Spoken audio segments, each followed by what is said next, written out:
Okay. First of all, I'd like to thank Cameron McClure and Brad Wolf for inviting me here today. When I was asked how long, or when I asked how long do I get to talk, I was told 45 minutes. I just about fell off my chair. So I hope I can all do you justice with this and not put anybody to sleep. Today we are talking about sacrifice. Everyone has a different idea of what it means for them. For some, it means giving up that last cookie or a piece of cake. For others, it might be driving your little brother or sister somewhere. And for others, it may be giving up a meal so that someone else can eat. These are not the sacrifices that I'm talking about. I want to talk about these three balloons under the American flag balloon. The blue, silver, and gold within our military. The blue star represents the family of a loved one who is in one of our branches of military service. This begins the first day of service. The silver star is for a person who is injured, ill, or dying from any war, who, having served in a war zone, has been wounded by enemy action, or who has been injured or contracted a serious illness while in that war zone. The gold star is the family of a loved one who has died while in service to their country. This is my story. I am a gold star mother. My son died in October 2010 in the Helmand province of Afghanistan. He is Lance Corporal Victor Dew of the United States Marine Corps. Victor decided from an early age that he wanted to be a Marine. No amount of talking or bribing was going to change his mind. He remembered watching on TV the attacks of the World Trade Center, the Pentagon, and the downing of the plane in the field of Pennsylvania. He played football for 2 years in high school, playing in his freshman year, fracturing his hand, which no one knew, and still playing the entire year with it. Then, on JV, up to the point of realizing he would no longer grow. He was only 5'9", and he was playing offensive line. Having started martial arts at 6 years old, Victor earned his black belt in jiu-jitsu, his second martial arts form, before he graduated from high school. His favorite class was military history. Victor went on to Sierra College. He wanted to join the Marines right out of high school, but we asked him to go to college first. That lasted 1 semester. His best and favorite class, gun safety. During this time at Sierra College, he reconnected with a friend and started to fall in love. Following his lifelong dream, he enlisted in March 2009, and shortly thereafter was offered the opportunity to become a Presidential Honor Guard. However, he turned it down, wanting to take the fight to our enemies.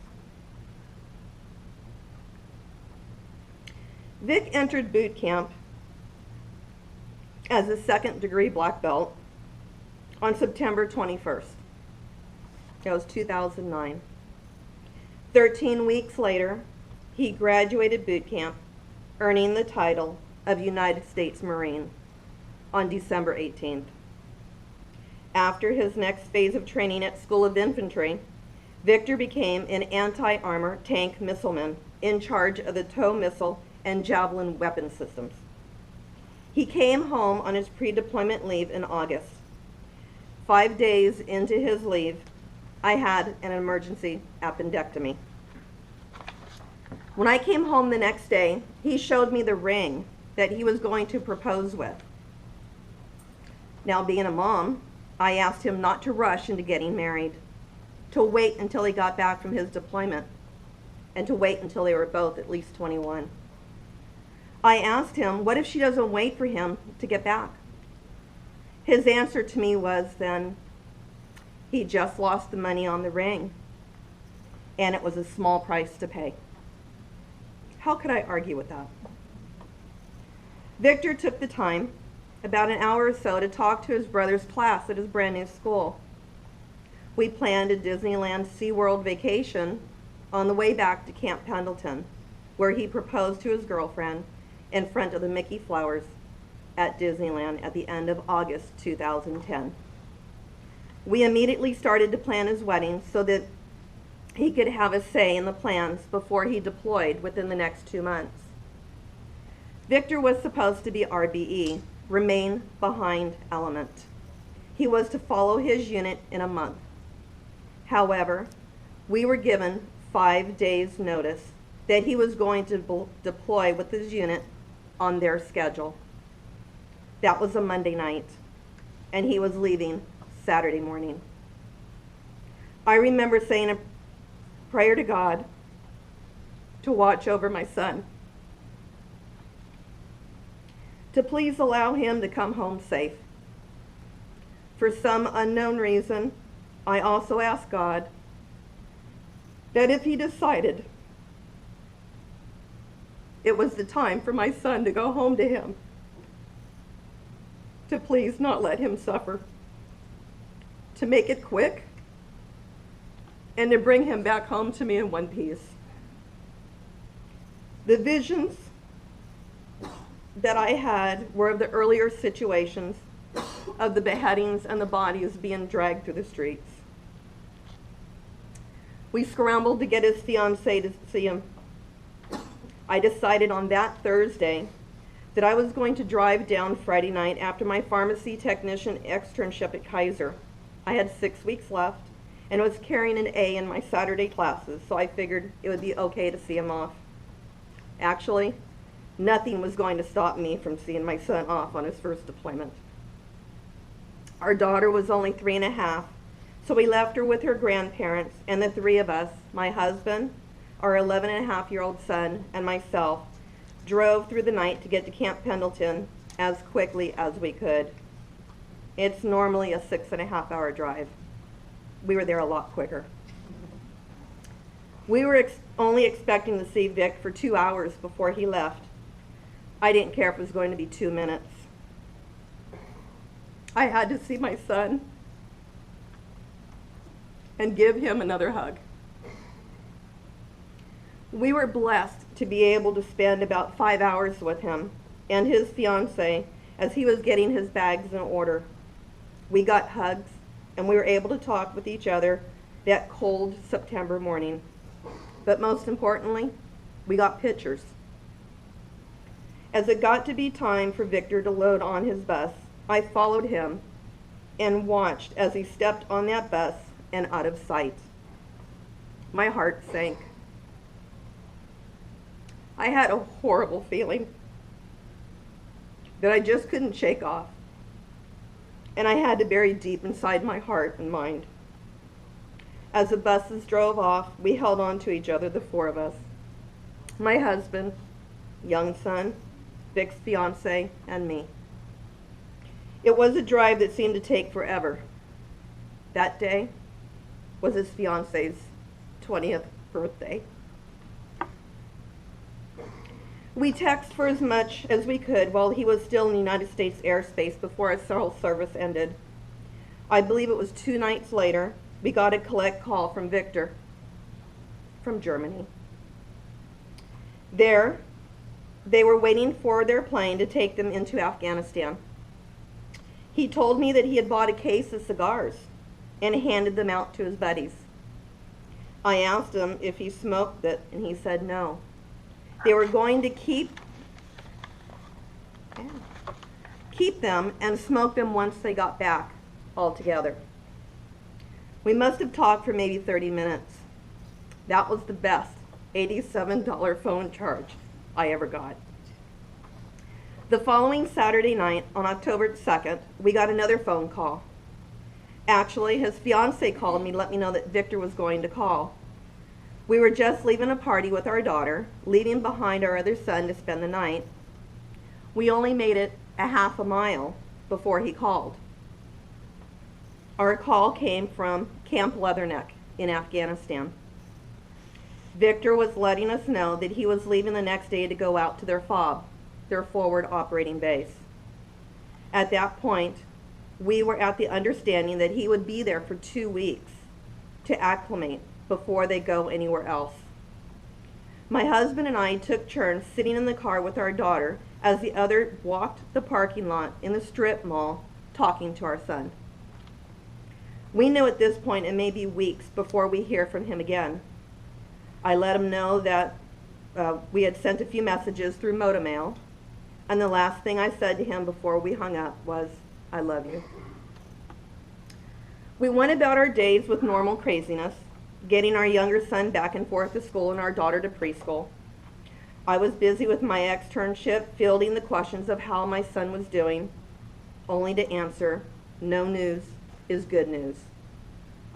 October 13th, 2010.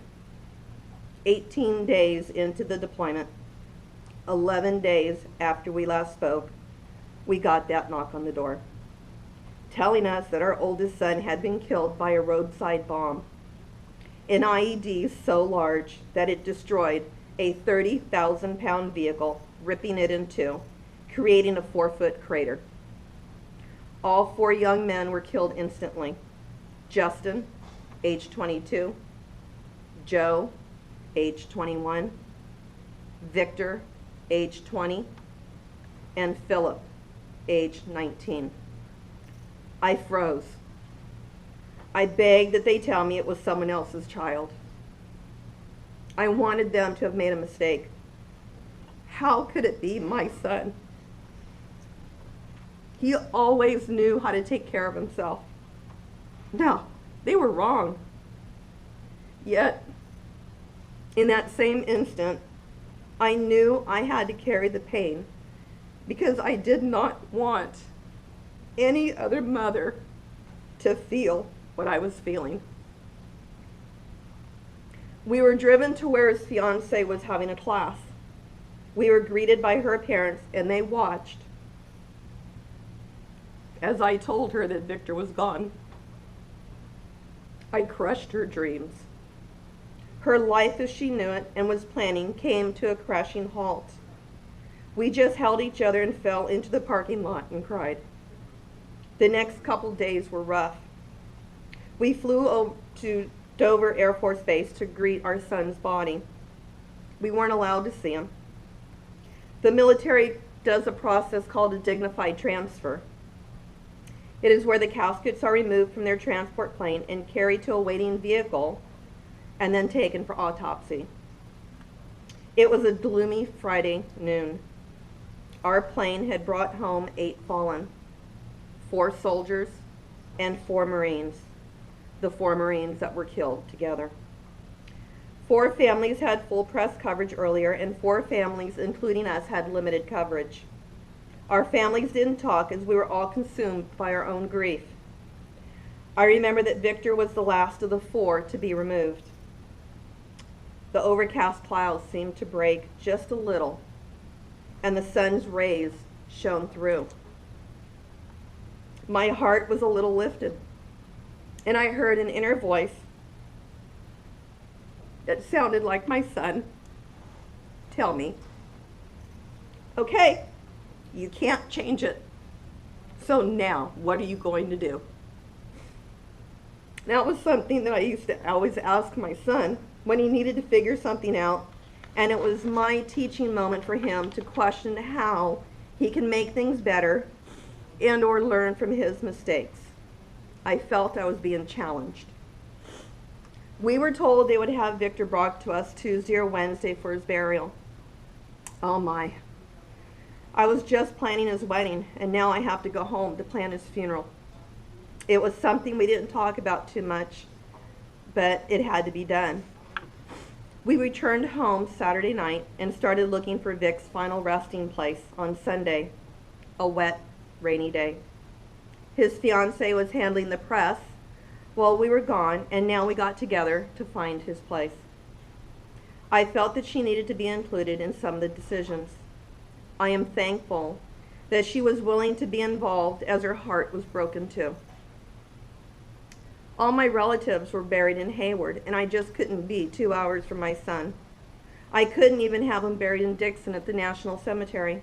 It was just too far for me. We found and all agreed at East Lawn on Greenback Lane was 20 minutes from our house. Victor was flown home by private plane service on Wednesday morning. We planned for a viewing that day and burial on Thursday, October 21st. We had to. We rushed. The next day, Friday, was my husband's birthday. And there was no way we were going to bury our son on his father's birthday, or even the day after. His fiancée had already purchased her wedding dress. She took the painstaking time to have her hair and makeup done and put the dress on for pictures. She said Vic was meant to see her in that dress, so he is buried with a picture of her in that dress. We had friends and strangers come to us. One of the strangers was Mark Soto. He told us that his son Joshua was in the same battalion. We lived just a mile or two away from each other, and our sons went to the same high school, although they were a few years apart. Mark also believed that he coached my son in football. It was days later that we found out that Joshua, who was assigned with command, was with the lieutenant colonel and the sergeant major when they went to the explosion site. Josh was the one who ended up cutting my son out of his safety harness. They didn't know each other then, but our families have now forever been bonded by the events of that day. Leave it to my son to have fun with us. That Thursday, the day of Vic's burial, that's the same day that our mall was set on fire. Most of our police escort had to go to the mall, including our personal sheriff escort, who happened to be the resource officer at his high school when Vic was there. I would go to visit Vic a couple times a week at first. His fiancée and I would sometimes take a lunch and just sit there with him and talk. I was so angry at him. I brought him into this world. I gave birth to him. I never gave him permission to leave. I was angry at myself for not protecting him. After all, isn't that what a parent is supposed to do? Protect their children, no matter what the age. Victor was born weighing 9 pounds 10 ounces in Hayward, California. I remember as he started growing up in San Leandro, a fear set in that what if he wore the wrong colors? What would happen if he was in a store and he had the wrong colors on? Not that we lived in a bad or rough area, but we were next to Oakland, and I always had that in the back of my mind.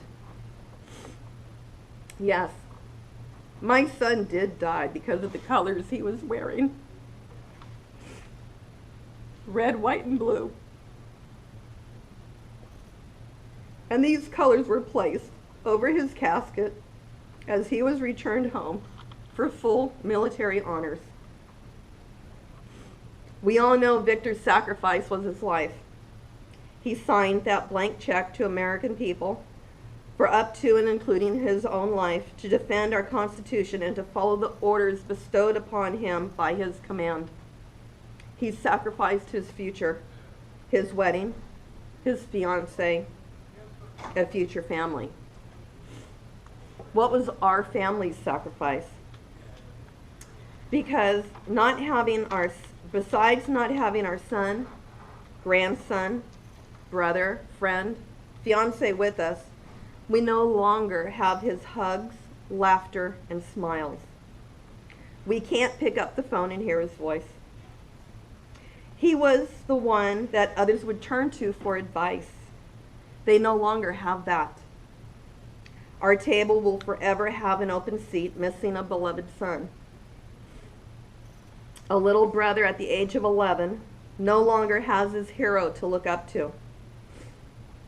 He no longer has that special person to share things with the way that only brothers can do. His baby sister was only 3.5. She will never know his playfulness or the way her oldest brother was able to make you feel safe when he was around. He didn't even get to see her graduate from preschool. The only memories that she will have is what we tell her or show her pictures of. A big sister, married and ready to start her own family, is now raising her family without her children's cousins. A fiance, a wedding, and children are all now gone. Friends, young and old, no longer have their confidant. A martial arts studio has lost one of their senseis. Life events still happen. 8 months after Victor's death, his little brother got braces put on. My heart just broke when he told me that Victor would never see him in braces. Vic didn't get to see him graduate from 8th grade either, or watch him as he is currently learning to drive, and in 2 years he won't see him graduate from high school. These events will still have their meaning, but something will always be missing without Victor here to share it with us. 5 months after Victor's death, we attended our first TAPS seminar. TAPS is Tragedy Assistance Program for Survivors. It is a support organization that supports families from all types of death while in service in the military. It was held at Camp Pendleton, Victor's base of record, in his battalion. Of the 4 families that lost their sons that day, 3 of us got together at this TAPS event. We met for the first time. The regiment command was to speak at the event. After we all made our introductions, he saw who and where we were. After he spoke, he came over to us and gave us all hugs, condolences, and made sure that we had everything we needed. It was that event that helped me the most, yet at the same time was too early in our grieving process to really absorb what I needed to absorb. The biggest thing was that we were not alone. There were so many families on the journey we were on. The other thing is that we can get through it. All 3 families were definitely still in the frozen stage. We were all numb, still in shock, unable to process too much around us. How long was this going to last, this frozen state? On average, it's about a year. Some people take less, and some have taken up to 10 years before they start the next stage, the thawing. That's the part that hurts. You actually start feeling again. The following month, April, Victor's battalion was coming home. I wanted to be there for his unit. I wanted to welcome his brothers home. But I got dealt another blow that April 2011. My mom, who had a stroke 9 years earlier and was in a care home after my dad passed away in 2008, choked on food. She never regained consciousness.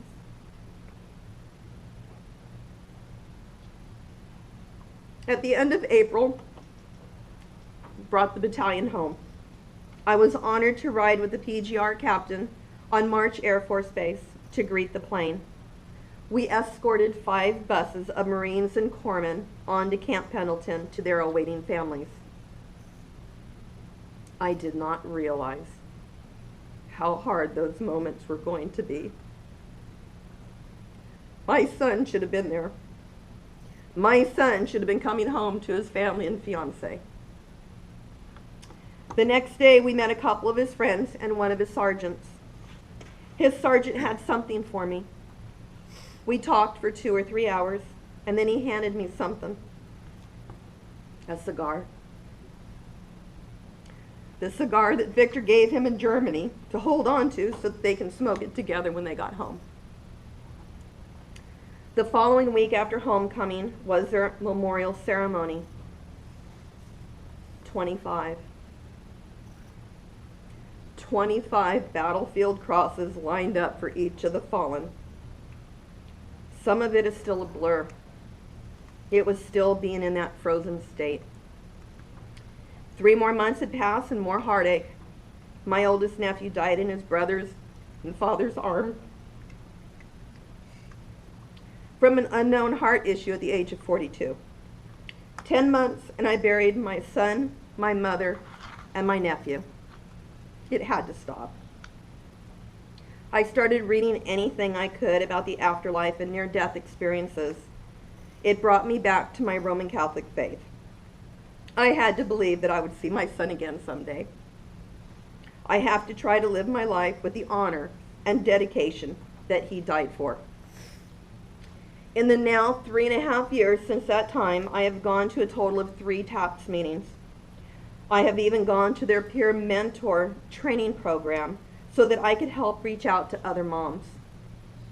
This is a sisterhood that absolutely no one wants to be a part of, yet we are so thankful that there are others to share our journey.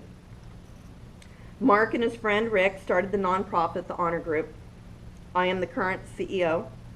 Our mission is to educate, empower, and equip veterans as they come home.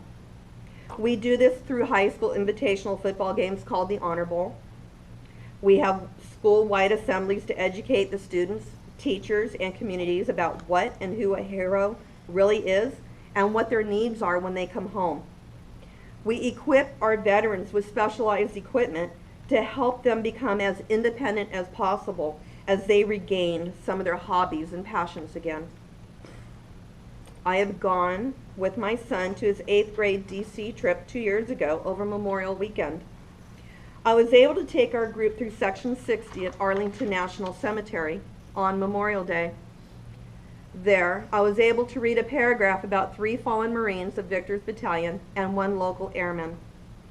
I was able to show them that each headstone was a person with a family who loved them. I was able to explain to them that the picnics with the family members hanging around with chairs could very well be the only day of the year that they were with their loved one. They were celebrating their life.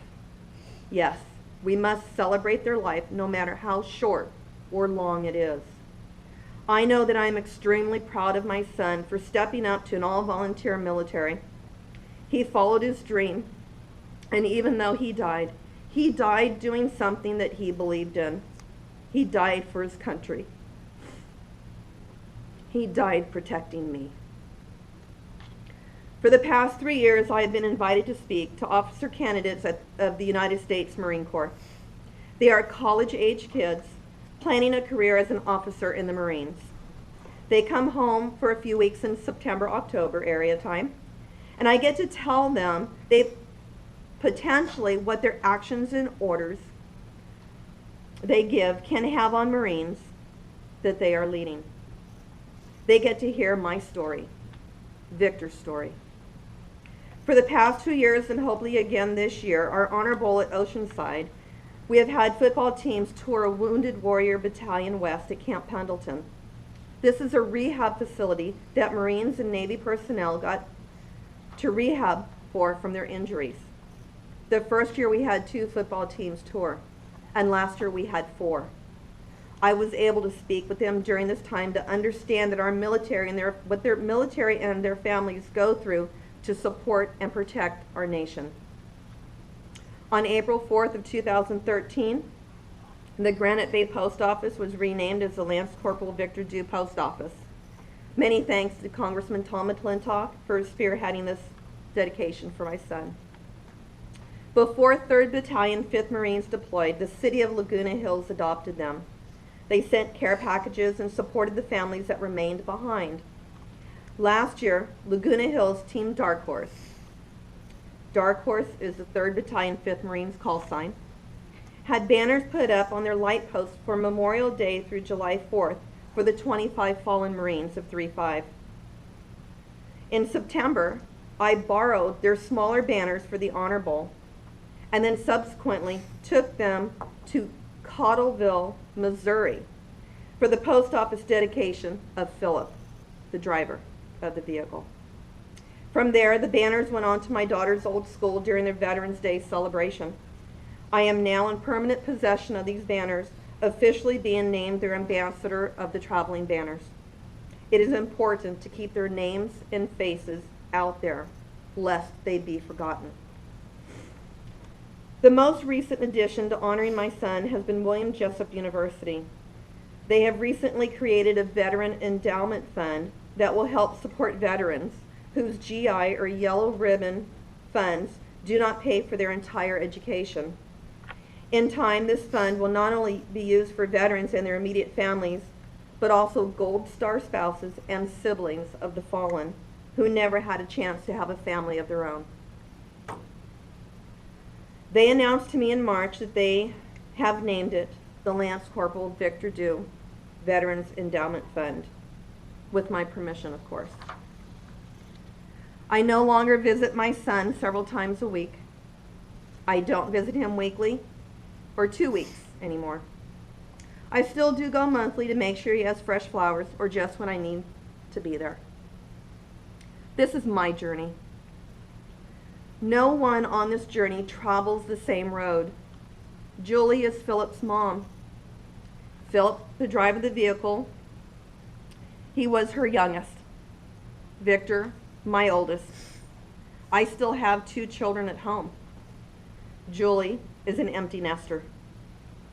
I don't know how she's able to function with no distractions of kids at home. Moms and dads grieve differently.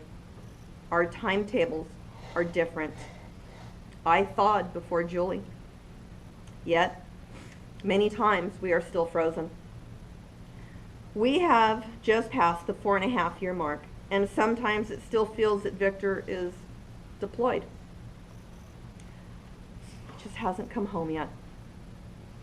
Then a flash hits and you realize it's real. Immediately you bury that thought because it hurts too much. So how do you talk to someone like me? Or in fact, anyone who no longer has their loved one with them? It's easy.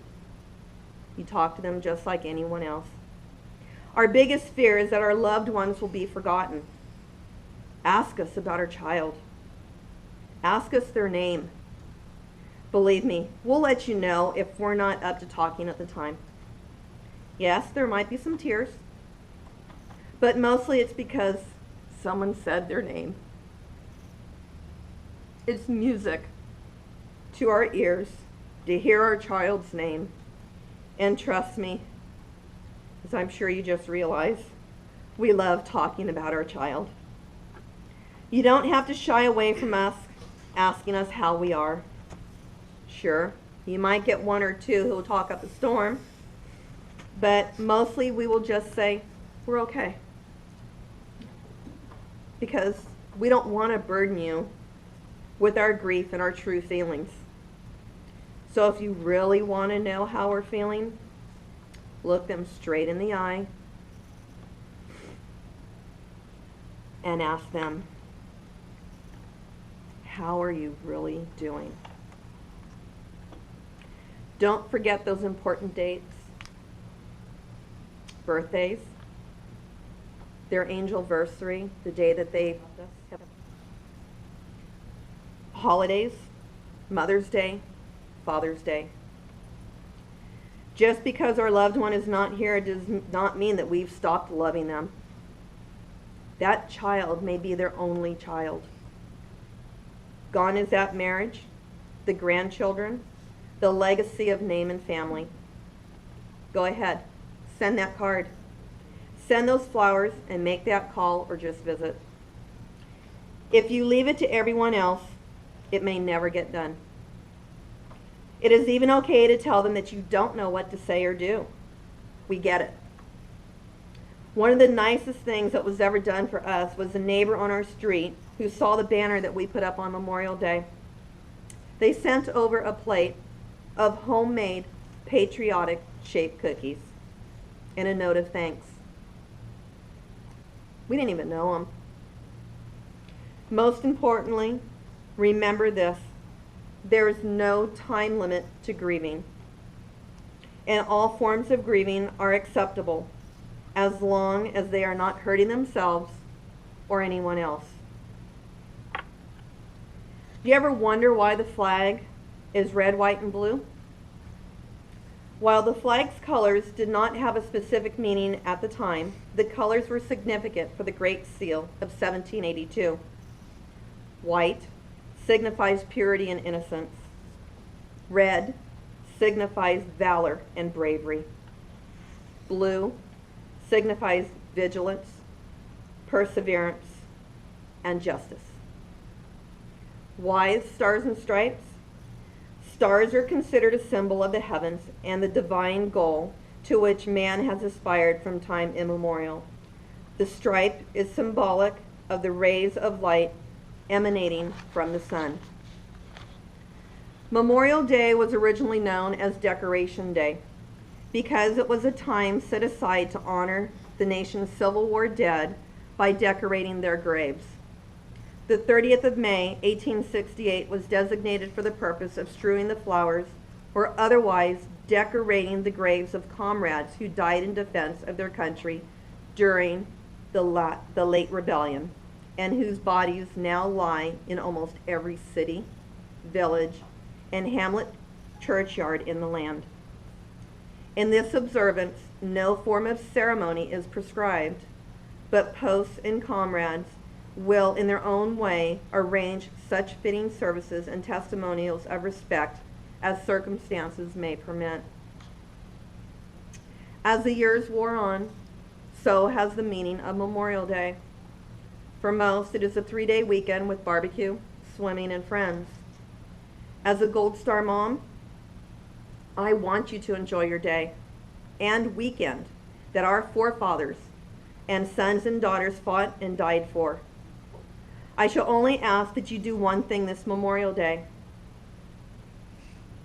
During your time of celebration with your friends and family, take the time to pause and honor those who have fallen in service to our great country. Think about their families and that empty seat at their table. Think about their battle buddies, for their brothers came home without them. For respect of our fallen, currently there are 6,851 from operations Iraqi Freedom, Enduring Freedom, New Dawn, Inherent Resolve, and Freedom Sentinel. We must remember, they gave all of their tomorrows for our todays. One of Victor's sayings was, living life at full speed. What shall you do with your todays? Why do I do these things? I have learned firsthand that our fallen and our wounded become easily forgotten when they are not a part of our immediate family. We must never forget that we as a nation asked our sons and daughters to leave their families and sign that blank check. We must continue to support and honor them, lest they be forgotten. Stats that I looked up show over 51,000 wounded in these wars. These wounded are amputees, back injuries, traumatic brain injuries. We must not forget them either. In closing, I want to thank Victor for allowing me to be his mom. He was my firstborn, and I made most of my mistakes parenting on him. I'm here because he lived, and we are here because he died. It is because of his death that I am a much better person than I was before.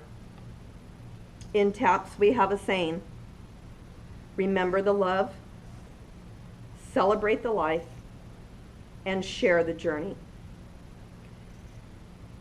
To my son, there are no words I can say to express how I feel, but thanks for the little while. Thank you.